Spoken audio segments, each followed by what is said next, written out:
Hello students, welcome to my channel.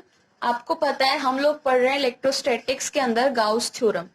तो before we start this topic, आपको एक topic बताना चाहती हूँ। इस टॉपिक का नाम है कंटिन्यूअस डिस्ट्रीब्यूशन ऑफ चार्जेस, यानी आवेशों का सतत वितरण। अभी तक हम लोग बात कर रहे थे पॉइंट चार्ज की या टेस्ट चार्ज की, इन्हीं के बारे में हम टॉपिक डिस्कस कर रहे थे। लेकिन कई कई जगह हमें इस टॉपिक की हेल्प से भी डेरिवेशंस करने पड़ेंगे, तो हम इसी को पहले डिस्कस कर लेते हैं। मान लो हमारे पास में एक बैग के अंदर क्यू चार्जेस है। उस क्यू चार्जेस को हमें तीन अलग अलग शेप पर डिस्ट्रीब्यूट करना है। एक हम ले लेते हैं वायर। वायर से मेरा मतलब है एक ऐसी शेप लेना जो 1D को बिलोंग करता है, जिसमें एक ही डायमेंशन हो। एक हम ले लेते हैं शीट, मेटल की कोई शीट ले लीजिए। शीट लेने से मेरा मतलब है ये 2 डायमेंशनल फिगर है, लेंथ भी है और ब्रेथ भी है। सेम थर्ड जो शेप आपको दिख रहा है वो एक बॉल है, मेटल बॉल। इसका मतलब है हम एक 3D फिगर ले रहे हैं। तो जब हम ये क्यू चार्जेस इन तीनों पे डिस्ट्रीब्यूट करते हैं तो इसका डिस्ट्रीब्यूशन कुछ इस तरह से होता है।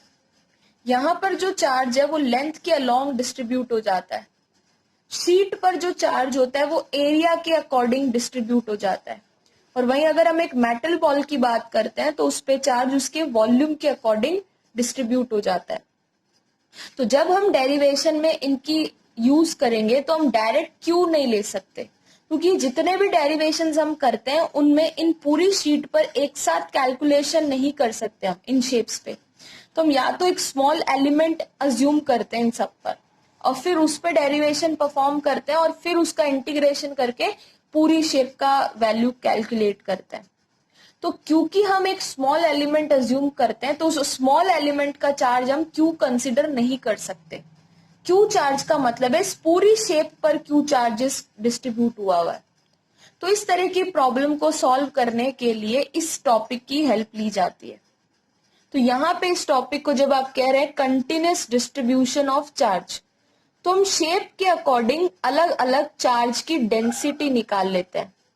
तो जैसे अगर कोई लीनियर शेप है, रेखीय आकृति की शेप है, तो उसको हम बोलते हैं लीनियर चार्ज डेंसिटी, रेखीय आवेश घनत्व, लैम्डा से शो करते हैं। वहीं अगर कोई शेप है जिसमें 2 डायमेंशन यूज हो रही है, जैसे मेटल की शीट हो गई, है ना, इस तरह की चीजों को जब हम टॉपिक को डिस्कस करते हैं वहां पे चार्ज डेंसिटी को जो बोला जाता है वो बोलते हैं सरफेस चार्ज डेंसिटी। इसको सिग्मा से डिनोट करते हैं। वहीं पे अगर कोई 3D फिगर है, जैसे मेटल की बॉल हो गई, सॉलिड सिलेंडर हो गए, ये सब वॉल्यूम की वाले कैटेगरी में आएंगे। तो इसके ऊपर जब आप कोई डेरिवेशन परफॉर्म करते हैं तो वहां पे यूज होता है वॉल्यूम चार्ज डेंसिटी, इसे हम रो से डिनोट करते हैं। तो सबसे पहले डिस्कस करते हैं linear charge density lambda. Linear charge density में कहने का मतलब है कि जब आप क्यू चार्ज को एक लेंथ के अलोंग डिस्ट्रीब्यूट करते हो तो वहां पे हम चार्ज की डेंसिटी को बोलते हैं लीनियर चार्ज डेंसिटी।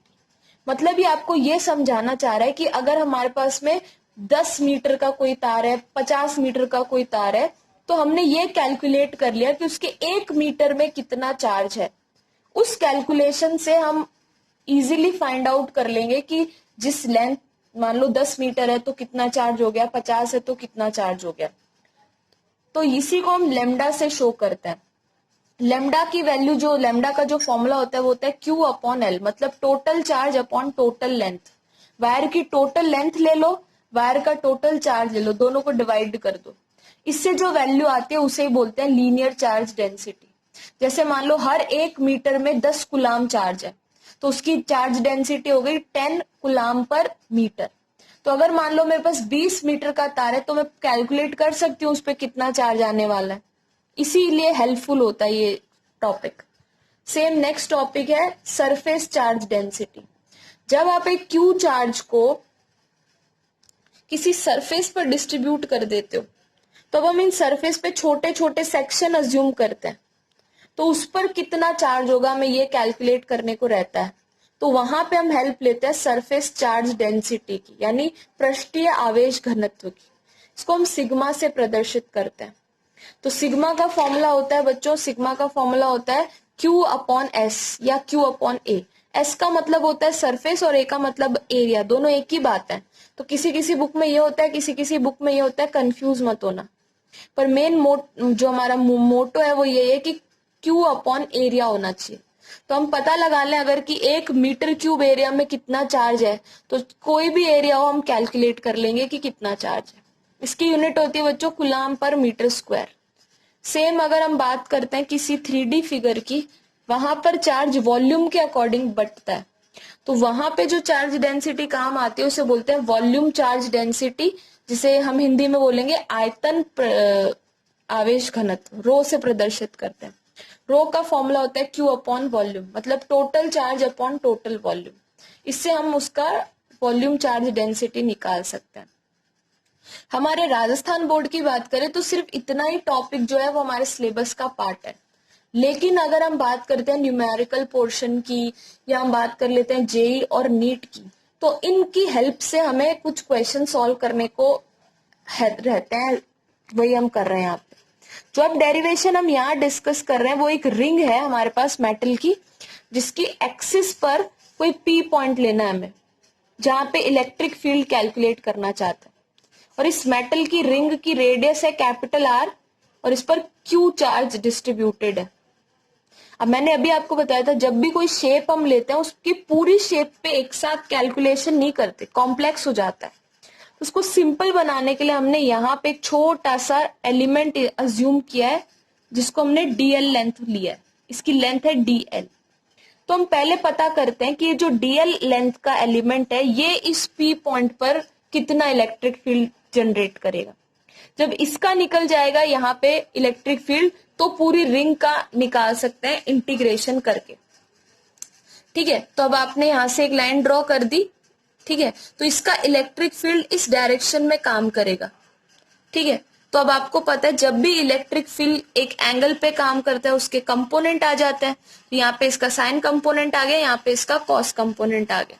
अब साइन कंपोनेंट क्या होगा, अब यहाँ पे एक ही एलिमेंट एज्यूम करा है, लेकिन जब हम पूरी रिंग की बात करेंगे तो ऊपर वाले हिस्से के जैसे जैसे निचले हिस्से में भी एक एलिमेंट होगा, तो उसकी वजह से इनके साइन कंपोनेंट तो कैंसिल हो जाते हैं, कट हो जाते हैं, और सबके कॉस कंपोनेंट ऐड हो जाते हैं। तो अगर इस पी पॉइंट पे इलेक्ट्रिक फील्ड होगा तो सिर्फ और सिर्फ इनके कॉस कंपोनेंट की वजह से होगा। ठीक है, ठीक है। अब हमने यहाँ पे जो एक एलिमेंट लिया है एल डीएल लेंथ का, इस पर हम चार्ज निकाल लेते हैं। क्यू चार्ज तो टोटल है, हम पहले इस छोटे से एलिमेंट पे चार्ज निकालेंगे, तो चार्ज भी बहुत थोड़ा ही होगा, उसे हम डी क्यू से लिख रहे हैं यहाँ पे। ठीक है, तो डी क्यू अपॉन डीएल यानी चार्ज अपॉन लेंथ, लेमडा को रिप्रेजेंट करेगा। यहाँ लेमडा क्यों लिया है, क्योंकि ये मेटल रिंग जो है वो वायर का एक लूप ही तो है, तो वो सर्कुलर लेंथ हो गई, तो लीनियर ही कंसिडर करेंगे हम इसको, इसमें 2 डायमेंशन नहीं होंगी इसीलिए। तो यहां से डी क्यू का फॉर्मूला बन जाएगा लेमडा डीएल। और अगर मैं पूरी रिंग की बात करूं, ये तो एलिमेंट के लिए हमने निकाला है, अगर पूरी रिंग के लिए लैम्डा निकालेंगे तो क्यू अपॉन एल लेते हैं। यहाँ पे लेंथ कौन सी ली जाएगी, उसकी सरकमफेरेंस, इसीलिए यहाँ 2 पाई आर लिया मैंने। इसे इक्वेशन 1 और इसको इक्वेशन 2 दे देते हैं। तो पी पॉइंट पे इलेक्ट्रिक फील्ड का फॉर्मूला क्या आएगा, इलेक्ट्रिक फील्ड का फॉर्मूला आ जाएगा डीई कॉस एल्फा, क्योंकि कॉस एल्फा ही यहाँ पे इलेक्ट्रिक फील्ड जनरेट कर रहा है। अब हम डीई का फॉर्मूला लिख देंगे, तो अभी हम पढ़ चुके हैं इलेक्ट्रिक फील्ड का फॉर्मूला होता है के क्यू अपॉन आर स्क्वायर, है ना, यानी के इंटू चार्ज अपॉन डिस्टेंस का स्क्वायर। देखिए इस डायग्राम में के तो समझ में आ गया सबको, इसकी वजह से यहाँ पे जो चार्ज है वो है डी क्यू, ये डिस्टेंस लिया जाएगा। तो ध्यान से देखो यहाँ पाइथागोरस थ्योरम लगती है, ये वाला डिस्टेंस है आर, ये वाला डिस्टेंस है एक्स, तो इसकी हम पाइथागोरस थ्योरम से वैल्यू निकाल ली हमने। ठीक है, क्योंकि इसका स्क्वायर करते हैं इसलिए अंडर रूट नहीं लिखे, कॉस अल्फा को कॉस अल्फा लिख दिया। अब डायग्राम में से ये जो डायग्राम आपको दिख रहा है, यहाँ से कॉस अल्फा निकालते हैं, तो कॉस होता है बेस अपॉन हाइपोटेनियस, तो हमने यहाँ कॉस की जगह पे लिख दिया बेस अपॉन हाइपोटेनियस, सॉल्व कर लिया। ठीक है, तो आपको पता है डी क्यू की वैल्यू आप पहले ही कैलकुलेट कर चुके थे, डी क्यू की वैल्यू आई थी यहाँ से। अब देखिए, ये देखिए, ये इक्वेशन 1 है और ये इक्वेशन 2 है। अगर मैं वैल्यू यहाँ पुट कर दूं ये वाली, तो जो डी क्यू की वैल्यू आ रही है वो हमने यहाँ पुट कर दिया है, तो फॉर्मूला कुछ ये बन गया। ये तो उस छोटे से एलिमेंट की वजह से इलेक्ट्रिक फील्ड आ रहा है। अगर हमें पूरी रिंग का निकालना है तो हमें इसका इंटीग्रेशन करना पड़ेगा, जो हमने यहाँ किया है। तो अब हम इसका इंटीग्रेशन कर रहे हैं, लेंथ की रिस्पेक्ट में करना है, तो बाकी सब बाहर चला गया। अब आपको पता है अगर हम छोटे छोटे सेक्शन ऐड करते जाएंगे तो वापस से पूरी रिंग बन जाएगी। तो रिंग का इंटीग्रेशन जो होता है वो डीएल का जो इंटीग्रेशन होता है वो होता है 2 पाई आर, क्योंकि जब हम छोटे छोटे सेक्शन जोड़ते चले जाएंगे तो वापस से जो लेंथ मिलेगी वो उसकी सरकमफेरेंस ही मिलेगी, इसलिए 2 पाई आर लिख दिया यहाँ पे। 2 पाई आर से 2 पाई आर कैंसिल हो गया, तो ये आंसर आ गया। तो इस तरह से आप देखते हो कि ये जो अभी हमने टॉपिक पढ़ा था चार्ज डिस्ट्रीब्यूशन वाला, वो ऐसे डेरिवेशन के बीच में यूज होता है कैलकुलेशन करने के लिए। बहुत सारे तरीके हैं, रिंग का निकाल सकते हैं हम, हेमीस्फेयर का निकाल सकते हैं, है ना, किसी भी चीज का निकाल सकते हैं। तो ऐसी जगह में हमें ये बहुत यूजफुल रहता है। तो आपको आई होप समझ में आ गया होगा। ये जो पोर्शन हमने अभी किया है ये एक्स्ट्रा में आपको एक्सप्लेन किया, ऊपर लिख भी दिया है मैंने एक्स्ट्रा। तो ऐसा पेपर में नहीं आएगा ये, बट हाँ जेई और में इसके क्वेश्चंस आ सकते हैं। तो आप पढ़ लीजिएगा, समझ में आ जाए तो चैनल को सब्सक्राइब कर लीजिएगा, लाइक कर लीजिएगा, अपने फ्रेंड्स को भी बता दीजिएगा। ठीक है, तब तक के लिए नेक्स्ट वीडियो में मिलते हैं आपसे जल्दी। तब तक के लिए बाय बाय।